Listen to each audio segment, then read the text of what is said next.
mi be zizi baba bio be mi do zizi mi apacha wae. Oela mesia me dayo unae. Nina nya odeka. Baba bio wonu nyo la loje. Mi do zizi be zizi baba bio be mi do zizi mi apacha wae. Oela mesia me dayo unae. Nina nya odeka. Baba bio wonu nyo la loje. Amo bio ba chae mudo e jae. Chae mwa ke bio chayame.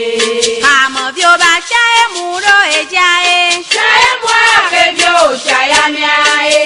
Mi do zizi me zizi baba bio be mi do zizi nya kwacha wai. Oela mesia me dayo unai. Mi na nya odeka. Baba bio wonu nyo la loje. Ewa za gozali gbanare nu mi do la wae. Amaga wesuwe za gozali bona eche kwavyo nesodo. Ewa za gozali gbanare nu mi do la wae. Amaga wesuwe za gozali bona eche kwavyo nesodo. Nu mi do la wae. Eche kwavyo nu mi do la wae. Nu mi do la wae. Eche kwavyo nu mi do la wae. Ewa za gozali bona nu mi do la wae. Amaga wesuwe za gozali bona eche kwavyo nesodo. Ei do no to be ya wela yo mo ji mo bona kogboro. Ido nwata be yawe ye mawe ye maji mabona e. Ido no to be ya wela yo mo ji mo bona kogboro. Ido nwata be yawe ye mawe ye maji mabona e. Yo mo wela ye mo ji mo bona e. Ye mawe ye maji mabona e. Yo mo wela ye mo ji mo bona e. Ye mawe ye maji mabona e. Ido nwata be yawe la ye mawe ye maji mabona pagodo. Ido nwata be yawe ye mawe ye maji mabona e. Kwachi mahadi sato gbe oji bejo ba kore garo mo. Wesupe katari ala nko. Nula nyona gbeta da igbo ele ma wa gbo. Nyama gbola blenyo. Wesupe gbagbade idelo.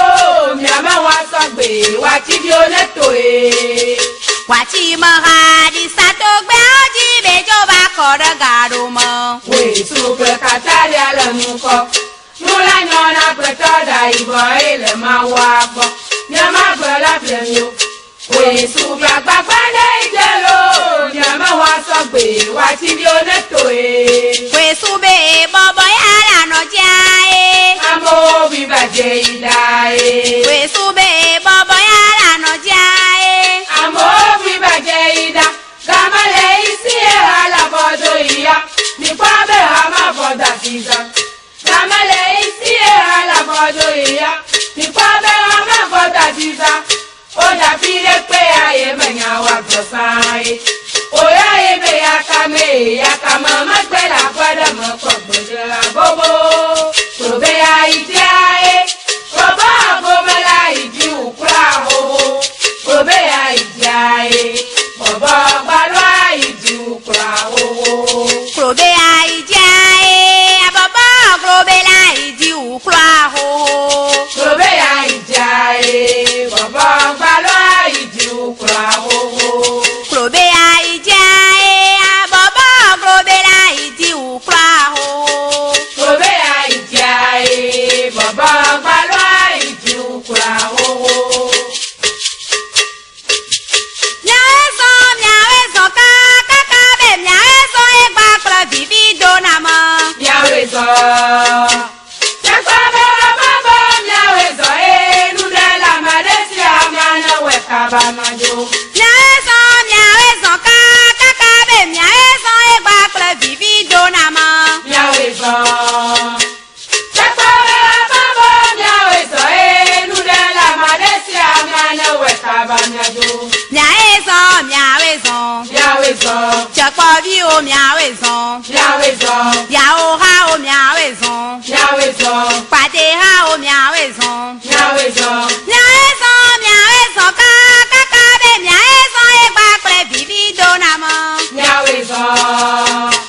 Jacobe ababa miawe zoe nule la Malaysia miane weka banyajo.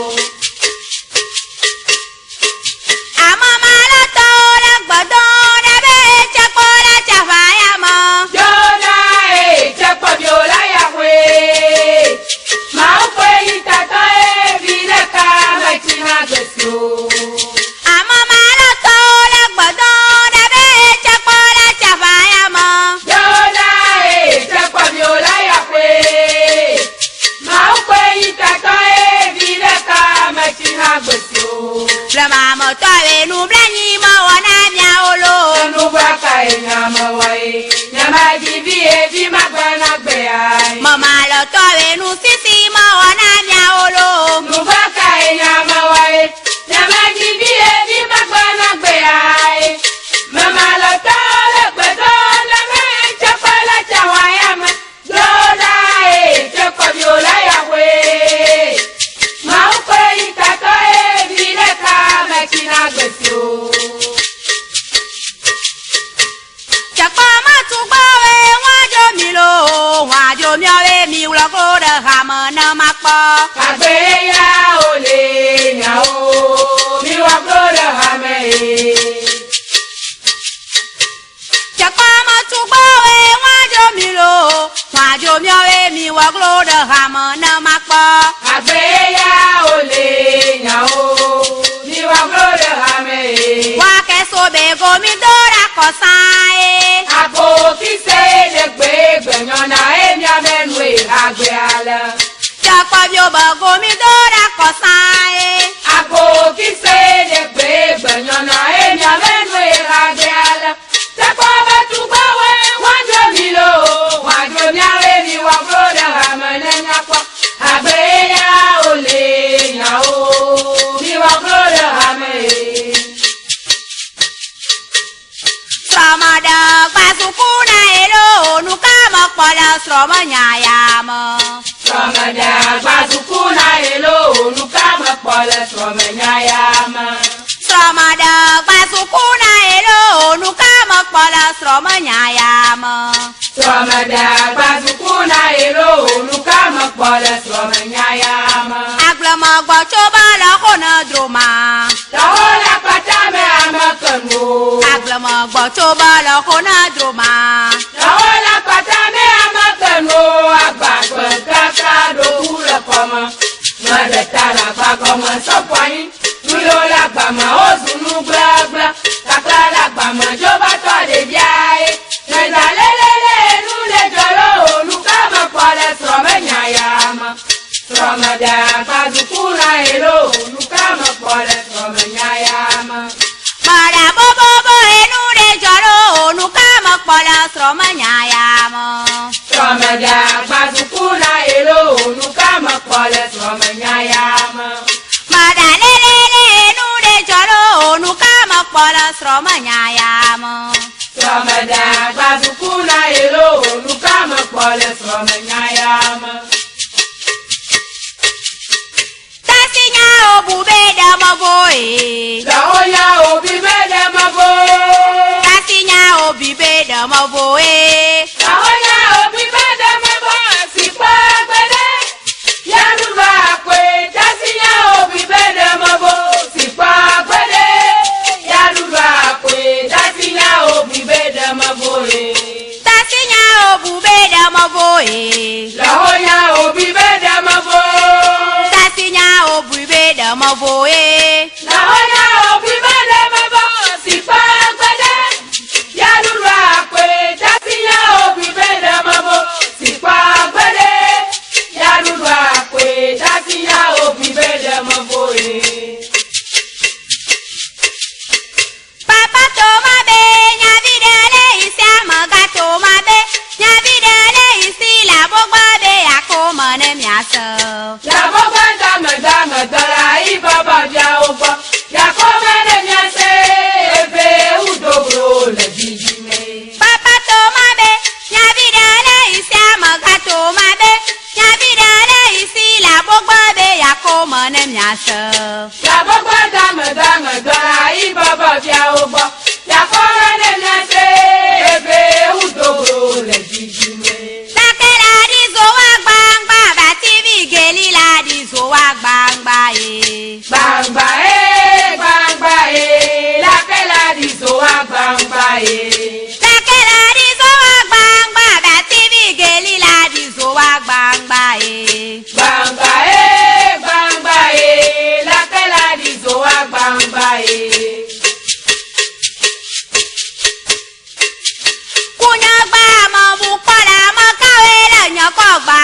dodo e. Nyama jibia, nyama kwaka, nyakugba nyanusika mabuna kwa.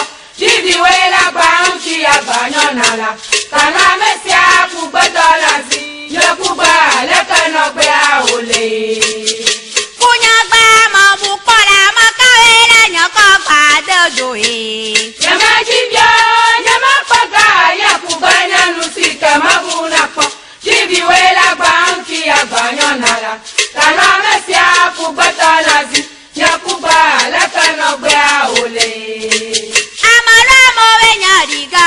Malaka makukuba chani bae. Ataga. Abri. Amara mowe nyariga. Malaka makukuba chani bae. Nanya otito ya ole odiba. Nanya wameno ya ole odiba. Malaka makukuba chani bae. Nanya hoti tola ola odigba. Nanya wameno ya ole odiba. Malaka makukuba chani bae. Nanya hoti tola ola odigba. Nanya wameno ya ole odiba. Malaka makukuba chani bae. Manyamya otandare. Papua o manyami o sadale. Ataga. Abri. E manyamya otandare. Papua o manyami o sadale. Maikana lwamiae. So bibila maumba mabanya o brona. Maikana lwamiae. So bibila maumba mabanya o brona. De manyami sa e musodade. Na bialo mi wana bilo. Papua we mi wana bise. Ramadan ya domatole buwai. Aye ji mala